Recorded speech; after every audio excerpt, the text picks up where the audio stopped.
magaalaa Amboti fincilli barattootaan eegale. Fincilli guddaan magaalaalee Oromiyaa keessaa eegamaa turan barattoota Oromoon bifa addaan har'a magaalaa Amboo keessatti dhohee jira. Magaalaa Amboo keessatti guyyaa har'aa Gurraandh 5 bara 2021 hiriirri guddaan barattoota Oromoo hedduu hirmaachisee dhohuu jiraachuu keelloon mirkaneeffate. Hiriirri kun ajjechaa qaamoleen PP uummata Oromoo irratti ta'u kan balaaleeffatu akka ta'es himamaa jira. Guutuu Oromiyaa keessatti waraanni PP guyyaa guyyaan maqaa shanee jedhuun ilmaan Oromoo ajjeesuu kan dallansise barattoonni Oromoo guutummaan Oromiyaa fincila eegalame kanatti ni makamu jedhamees kan eegamu ta'uu dubbatu.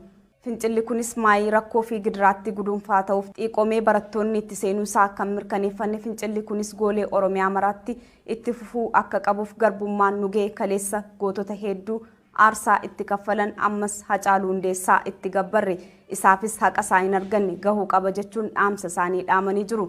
Dhaadannoon isaanis Johaar Mohaammed, Baqqala Garbaa, Jaalabdii Raggaasaa fi hidhamtoonni siyaasaa hundi nuuf hiikaman dhaadannooleen jedhus dhaga'amaa kan turan. Gama biraan rogeeyyoonni miidiyaa Zaak Dubee waan Ambootti eegale kunis akka hin dhaabbannee fi ragaan OPDOdha jechuun feesbuukii isaarratti maxxansee jira. Itti dabaluun injiinar Kiyyaa Sanyiis abiddi Ambootti dhohe kun magaalaa Oromiyaa hedduu keessatti itti fufuu danda'a jechuun ibsani. Daawwattoota keenyaa gabaasa kan hordofuun bal'ina isaa kan gara duubaatti isin biraan geenyu ta'a.